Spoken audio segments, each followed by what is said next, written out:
Bismillah, alhamdulillah, salatu wassalamu, sallallahu alaihi wasallam. Assalamu alaikum wa rahmatullahi wa barakatuh. My name is Tahir Khalid. I'd like to welcome to our program here at Sharjah TV, getting closer to Allah, getting to know Allah, getting to know your Lord. And we hope and we pray that our viewers are just doing that through these programs, inshallah, that people's hearts will be inclined towards learning more about Allah, knowing who your Lord is, and those of us who are worshiping Allah, that we become more encouraged, inspired to do just that, and believing in that Allah is the creator and sustainer of all things. Nothing happens without His knowledge. Nothing happens without His permission. And that, as He has promised the believers, that He will give us eternal life, and that will be in paradise. For the people who don't believe that, we're here trying to explain to the best of our ability, to encourage you, inspire you to become a believer, to look at your life, to make a comparative analysis between how you're living, and look at what Allah is offering. And the person that can't see that, unfortunately, he is very short-sighted. So let's see. Allah subhanahu wa ta'ala says in the second chapter of the Quran, Surah Al-Baqarah, verse number 82, Bismillah ar-Rahman ar-Rahim. Those who believe and do righteous deeds, they are dwellers of paradise. They will dwell therein forever. So Allah is saying here, righteous deeds. But before righteous deeds, you have to be a believer. Let's qualify that. You have to be a believer. You know, I've heard people say, and even myself, I can remember before I was Muslim, saying, oh, well, I know Muslims, we're so great about them. I know Muslims, they're doing things that I don't do. So what makes them better than me? And there's one point that we need to understand, and that is accepting the fact that Allah is the only creator, only sustainer. He's the Lord of everything. This is the main issue with people today, that people believe in many different things. They're doing many different things away from what Allah has commanded us to do. And of course, ultimately, the most important thing is believing in Allah and obeying Him. That simple equation. And there are many people far outside of these boundaries. So the thing is to encourage people to come back to those boundaries, to employ them in their lives, believing that ultimately the real success is with believing in Allah. And whatever you see in this world is temporary, and Allah says it is a distraction. Even though you might enjoy it, it is a distraction to take you away from the remembrance of Allah, to take you away from eternity. Not that you will escape eternity, you will. But the Satan is trying to encourage you to disobey Allah so that you will be in the hellfire with Him. So we need to resist this to the best of our ability. And what is the top of this? What is the peak? It is the worship of Allah. We need to understand that we worship Allah only, that we believe in Allah fully, to believe that we look just around and see what Allah has created, the simplicity of some things, but at the same time how complex it is. So we thank Allah under all conditions, and we ask Him for His mercy to have mercy on us in this life and in hereafter. And that we ask this for our viewers, that Allah guide our viewers to the right path, and those people who are stray, that they themselves may drink from this fountain of eternity. And those who do not understand and rebel against it, that we pray and we hope that at some point in time, before the angel of death takes their souls, that they will come around, for lack of a better description. And Allah says in Surah Al-Hijr, verse number 45, Bismillah ar-Rahman ar-Rahim, truly the pious will be amidst gardens and water springs. Truly the pious will be among gardens and water springs. So today is very interesting, because this is a word that we don't regularly hear, at least in English vocabulary, maybe in other languages. Piety. What is piety? What does that mean? Who is a pious person? What is the criteria for that? I ask you this question. When was the last time you heard that discussed? That piety is something that we should seek, or even the description of what it is in our society today. Who is a person that would be identified as such? And of course, ultimately, even in our society, Allah is who's the one who chooses, not the judge, but who we say would be the kind of person that Allah would love.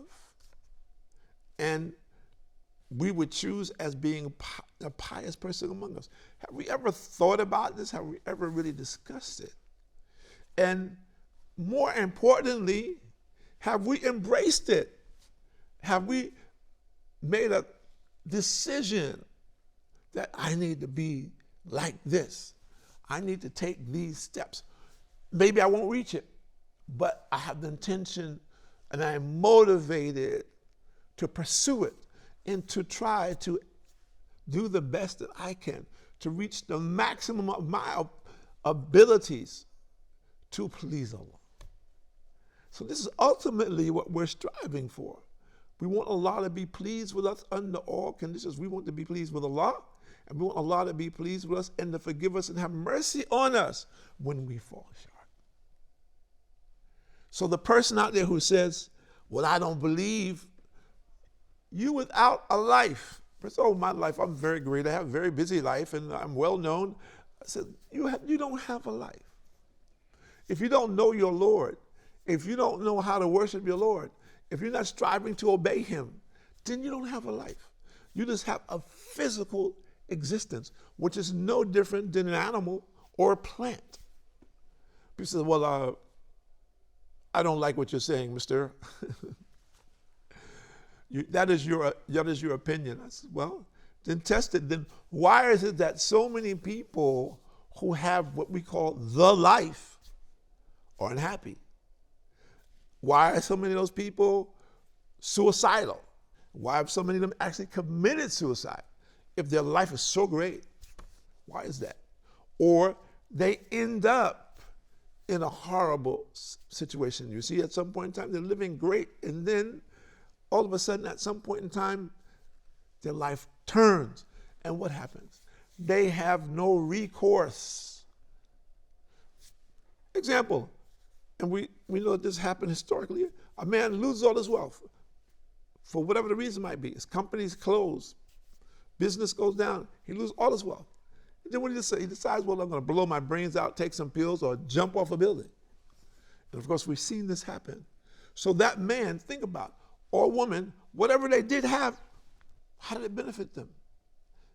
That lifestyle forced them to take their own life, which means they will suffer the consequences of their actions. Well, they could have been using their mind, they could have been using their wealth, their resources, their skills for the betterment of humanity, for the pleasure of Allah, where they would have gotten the substance that they were looking for, where they were missing in their life. Allah would have given them this. But no, they fell short because of the lack of belief, and as a result, they suffered the consequences, as many people saw. Just one element of that, of their existence in this world. As the people get up in the morning, they can't function without a drink of alcohol or some kind of narcotic. And the same thing at night. They have to have a drink of alcohol or some type of narcotic. What kind of life is that? And there are tens of thousands of people like this globally of all ages, and we all know this. So why is it that we feel that, well, we don't need a Lord, we don't need the creator and sustainer of all things? Just think about what you're saying if you're saying that. And I'm addressing the people who think like that, because many people, Satan is really on their case.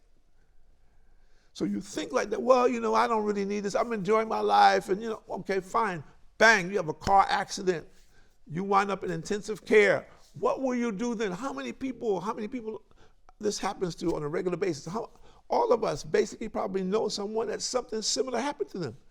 So what happens if that happens to you and you're in the state that you're in? You haven't made the transition in your life to the reality of who is your Lord, how to obey him. What is his requirements? And how should I fulfill those requirements before I die? And now you're trapped. And so many people this happens to on a daily basis. And there's going to be more and more until the day of judgment. So right now, unlock yourself, free yourself from the deception of the world. Pursue that which is pleasing to Allah, because you're challenging now the obstacles in the way of your eternity. That this simple time that we're going to live in this world, 60, 70 years old, 100 years, nothing. When we look at eternity, this is nothing. Some people say, well, I don't want to look that far. They can look as far as I see here. What's so great about this world right now? Think about it. That you would sacrifice your eternity for that? Think about it. Because this is also based on a belief system. So we have to believe and we have to make effort in implement this reality in our life for the sake of our own souls and for the sake of our children and our families and for those who wish to follow the guidance. So take time out for yourself and look and see what is your present condition. What is your relationship with your Lord? Do you have a relationship? What is your direction? If your demise was to come today, what would be your situation? What would be your set of consequences that you would be facing? So many people do not want to face these things. They don't want to hear this. They say, yeah, we know that this exists, but we're not ready for this right now. We want to have fun. We want to continue our life like so. So who in the world told you that you're guaranteed to have fun tomorrow? That you're guaranteed to have a good time tomorrow or even what is left of today? No one can say this. So we need to the thing we need to guarantee is to make the effort to please Allah now while we have time. To stay focused on this, whatever it is that we're doing, whatever our life is presently, that we are focused on obeying the commandments of Allah, believing that the ultimate victory is with Allah. And we won't know that until we die, unless Allah unveils it to us. And that is fine, but we must be prepared to make this effort now before the time runs out on us. And we're lost in the sauce because we're caught up in the web of this world. So try not to make this mistake. Try to be focused on a daily basis with the things that are most pleasing to Allah, which is going to benefit you in this world and the hereafter. And believe that regardless of who you may be surrounded by, whatever invitations they're giving you, say, listen, be firm. Listen, I believe in Allah. I believe in the hereafter. I believe in the Prophet Muhammad Sallallahu Alaihi Wasallam. This is where my salvation is. I'm following this way of life. I'm happy with it. Everything is fine for me. Whatever you may think that I need it, I don't need anything.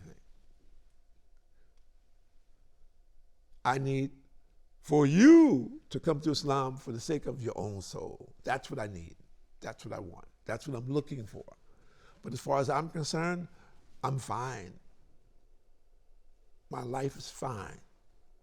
I just want to do those things that are most pleasing to Allah, to adjust myself, to discipline myself, to walk in this particular way and manner which is most pleasing to Allah, to adapt the coke of Islam and employ it properly, correctly in my life, so that when I come before Allah, can say, Ya Allah, I did my best in this world to obey you, to do righteous deeds and actions, and to follow the path that has been set before me by the Prophet Muhammad Sallallahu Alaihi Wasallam. So see how these things work and how it impacts us. And Allah says in Surah Al-Imran, Surah number 3, verse number 133, Bismillahirrahmanirrahim, and be quick for forgiveness from your Lord and for paradise as wide as are the heavens and the earth, prepared for the pious. Again, we hear this word, pious, prepared for the pious. So get ready. And the Prophet ﷺ said, do you know the thing which most commonly brings people into paradise? It is the fear of Allah, taqwa, good character. Do you know that what most commonly brings people into hellfire? It is the two hollow things, the mouth and the private parts. This hadith is narrated by Tirmidhi, Ibn Majah, and Imam Ahmed.